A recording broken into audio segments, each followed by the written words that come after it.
começar falando com vocês sobre a defesa de Jair Bolsonaro, que pediu uma prisão domiciliar. Jair Bolsonaro que está com essas expectativas de poder ir para uma detenção a qualquer momento após toda a entrega dos recursos. Então, hoje a defesa dele pediu uma prisão domiciliar humanitária. Vamos agora falar com a Paola Cuenca, que vai explicar mais sobre esse assunto ao vivo para a gente. Paola, boa tarde. Explica detalhes desse pedido de prisão domiciliar humanitária para Jair Bolsonaro.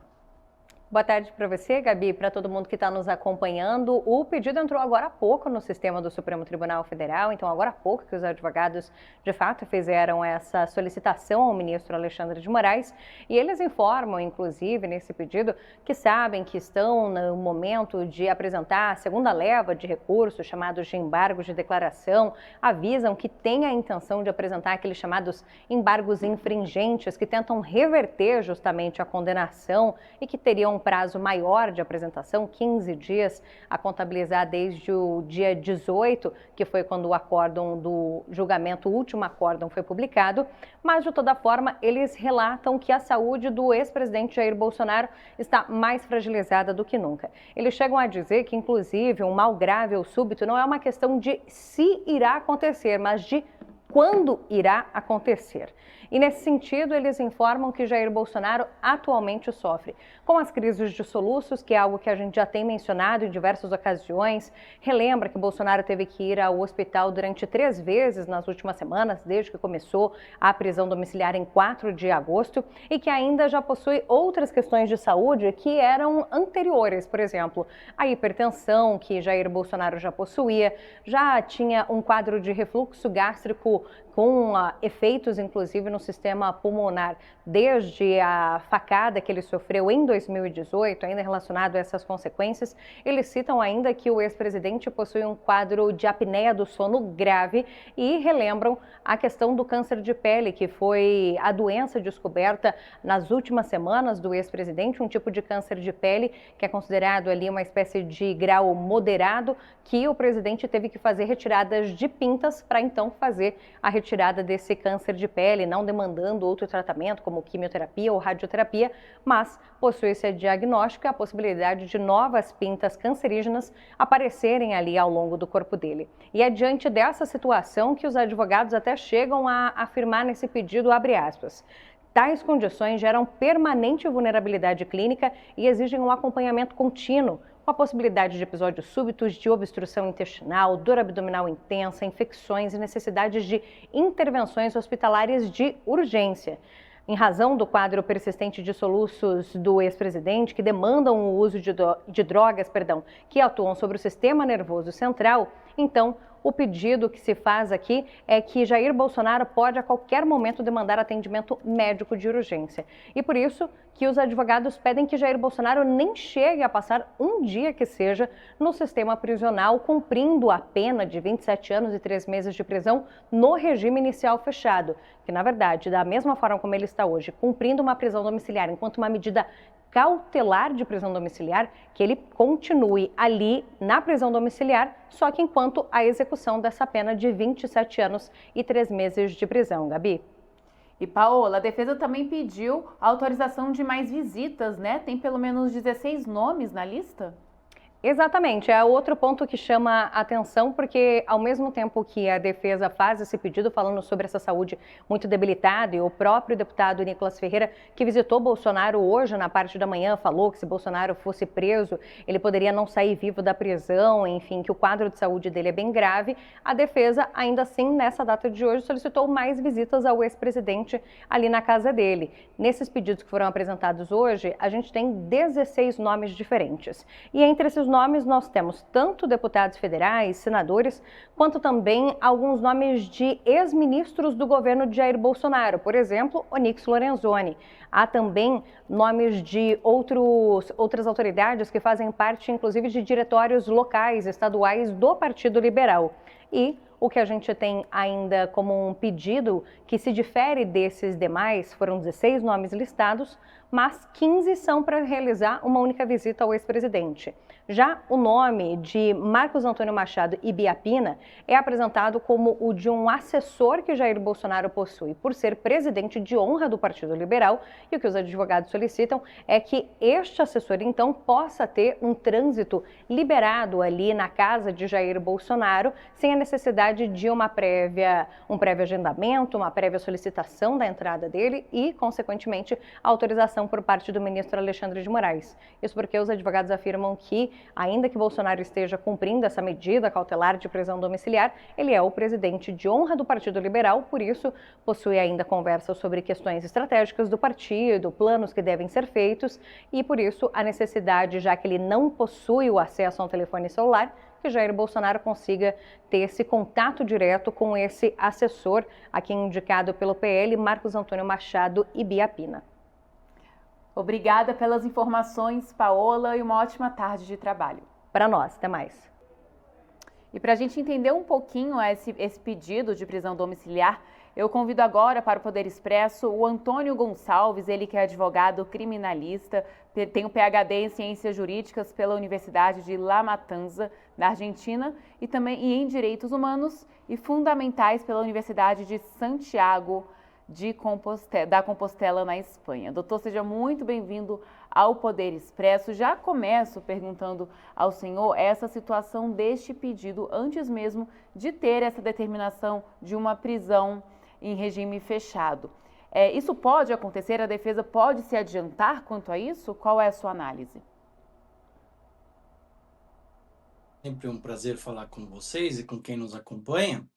A defesa pode, faz parte da estratégia dela, mas a palavra está com a defesa ainda, porque apesar de ter o seu primeiro recurso recusado, que foram os embargos de declaração, ainda há outras possibilidades recursais por parte da defesa, e aí esse pedido de cumprimento de sentença, ele tradicionalmente só ocorre após o trânsito em julgado do processo, o que ainda não ocorreu, justamente porque a defesa ainda tem prazo para interpor recursos. Então, a defesa pode interpor novos embargos de declaração ou a tendência pode interpor o que nós chamamos de embargos infringentes. Se eles vão ser recepcionados ou não pelo relator, aí já é uma outra conversa. Mas já preventivamente,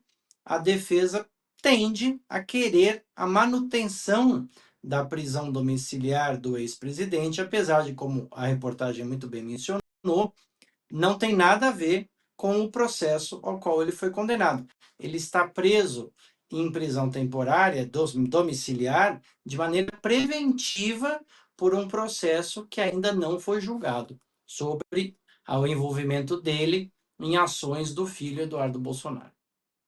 E doutor, com base em tudo que a defesa disse nesse momento, também em outros casos de Fernando Collor de Mello, por exemplo, há alguma chance de Alexandre de Moraes negar esse pedido? Porque realmente a defesa colocou ali muitos motivos de saúde e de idade para ele ter essa prisão domiciliar. Olha, o relator ele tem toda a soberania da sua decisão, né? Inclusive, foram feitas algumas visitas em algumas instalações, porque como o ex-presidente ele tem direito a uma prisão em tese diferenciada, esse risco dele ir, por exemplo, para Papuda, que é o que sempre se ventila e comenta, ele está completamente descartado pelo Supremo Tribunal Federal, até porque não é interesse do órgão, e muito menos do relator, em tornar a prisão do ex-presidente um circo midiático com uma repercussão negativa, inclusive para o próprio Supremo Tribunal Federal. Então, uma das instalações que foram visitadas, e me parece que será a escolhida em caso do cumprimento da sentença, é o que popularmente se chama de Papudinha. É um anexo à penitenciária da Papuda, e aí você tem um local destacado, é um local do Exército e da Polícia, e onde o Ramagem cumpriu a sua pena, e ali ele teria de privacidade, teria um espaço bem maior do que uma cela convencional, que se analisa é algo em torno de metros de espaço e, inclusive, um acesso para o pátio para que ele tome banho de sol. Qual é a preocupação da defesa? A preocupação é que a instalação, ao qual eventualmente ele possa cumprir a pena de regime fechado, não tenha o auxílio clínico médico de saúde a qual ele precisa, dado que, por conta da idade e por conta das sequelas que o organismo dele apresenta, ele possui restrições que dependem de um acompanhamento médico mais constante. No caso do ex-presidente Fernando Collor de Mello, ele tem outras comorbidades, ele tem problemas de saúde que são crônicos. Então, e a idade também do ex-presidente Fernando Collor é um pouco maior do que do ex-presidente Jair Messias Bolsonaro. Então, depende da análise muito do relator, mas não me parece ser essa a tendência. Se ele estivesse convencido e inclinado à manutenção da prisão domiciliar, ou conceder e converter a pena de regime fechado para o cumprimento em prisão domiciliar, ele não mandaria fazer a visita em instalações para um cumprimento de regime fechado. Então, a tendência é que, efetivamente, após transitar em julgado e todos os recursos da defesa forem analisados, é que esse cumprimento seja feito na Papudinha. Doutor, a gente tem uns trechos aqui da decisão, desse pedido, né? Vou ler aqui com o senhor. Olha esse primeiro trecho. A situação médica do peticionário foi detalhada pelos médicos hoje responsáveis pelos tratamentos a que se submete e demonstrada pelos diversos exames médicos a que tem se submetido e mostram que um mal grave ou súbito não é uma questão de si, mas de quando. E também ele mostra aí, no caso concreto, os laudos médicos encostados de modo inequívoco, né? Então, esse é um dos trechos que fala assim: a existência da doença grave de natureza múltipla, cardiológica, pulmonar, gastrointestinal, neurológica e também oncológica. E a gente vê, doutor, que ele, por essa frase, né, que diz assim, o mal grave ou súbito não é uma questão de si, mas de quando. Então a defesa já diz assim que ele pode morrer a qualquer momento. Como o senhor analisa essa frase? Ela tem que demonstrar a maior possibilidade de elementos que puder para a manutenção da prisão domiciliar. Então, ela acosta uma série de documentos, laudos e afins. Se eles vão ser analisados e considerados pelo relator, aí somente ele poderá responder. Mas o fato é, se ele tem um risco iminente de vida, ele pode falecer, inclusive, na própria casa. Então, isso independe de onde ele cumprirá a pena. A questão não é essa. A questão é em qual ambiente ele terá melhores condições de um pronto atendimento médico em caso de necessidade. Então, se for demonstrado que no anexo da Papuda houver condições e instalações para essa ação pronta e imediata, então o relator ficará mais à vontade para isso. Se for apurado de que não há essa condição, aí o relator pode mudar de ideia, se é que ele já não mudou. O fato é, me parece que há condições de recepcionar o ex-presidente e a tendência será essa. Mas nada pode fazer com que o relator mude de ideia amanhã. Então, cabe à defesa insistir no pedido. Mas, insisto, antes disso acontecer, a bola continua com a defesa. Ela ainda tem capacidade recursal antes do trânsito em julgado da sentença. E essa semana será decisiva, porque se a defesa não interpor ou um novo embargo de declaração ou embargos infringentes, aí sim haverá o trânsito em julgado e o cumprimento da sentença de maneira imediata. Certo, doutor. E para esse pedido de prisão domiciliar humanitária, o que objetivamente diz a lei, né? Quais são os requisitos? É só questão de saúde mesmo? Realmente está enquadrado no caso de Jair Bolsonaro? Estaria, só que o Supremo Tribunal Federal, ele tem um histórico de só conceder esse tipo de prisão em 7% dos casos. Então, o Supremo Tribunal, não é nem o relator especificamente, não é uma tradição da mais alta corte constitucional do país em conceder. Os casos de concessão são realmente muito excepcionais. Eu posso destacar no meio político dois, justamente esse do ex-presidente Fernando Collor de Mello e também do ex-deputado e ex-presidente do PTB, o Jefferson. E também porque ele tinha uma saúde extremamente precária e ele realmente corria um risco iminente de perda de vida e a sua saúde estava muito em risco. E aí foi concedida a prisão domiciliar. Esses são os casos mais recentes. Não tem muita tradição do Supremo em transferir uma pena de regime fechado, e isso é importante se destacar. Quando há condenação para o cumprimento de uma pena em regime fechado, o Supremo entende que a gravidade do crime ao qual foi considerado culpado ou acusado é muito grande. Então, não pode haver um benefício de cumprimento de uma pena domiciliar que seria uma vantagem, entre aspas, para o condenado. Então, não me parece ser a vontade nem do relator e tampouco da turma que proferiu a decisão de cumprimento em regime fechado, já que àquela época da decisão já se sabia da condição clínica e da fragilidade de saúde do ex-presidente, e foi determinada o cumprimento da pena após o trânsito em julgado em regime fechado. Então, me parece que por conta da gravidade dos delitos, a mensagem que o Supremo Tribunal Federal pretende passar é de que não haverá concessões para com a democracia e o atentado ao Estado Democrático de Direito brasileiro. Doutor, vamos ler agora mais um trecho desse pedido aqui na tela com a gente. Olha só, de uma forma ou de outra, é certo que a precariedade da saúde do peticionário, que hoje sofre de doenças permanentes e demanda acompanhamento médico intenso para impedir novos maus súbitos, indicam ser um caso de manter a prisão domiciliar hoje já cumprida pelo ex-presidente.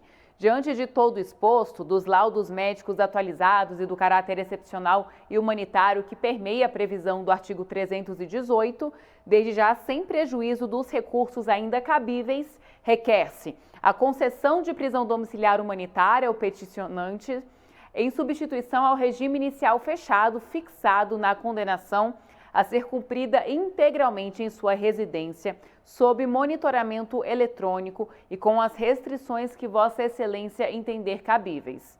2. A autorização para deslocamento exclusivo para tratamento médico, mediante prévia comunicação ou, em casos de urgência, justificativa no prazo de 48 horas.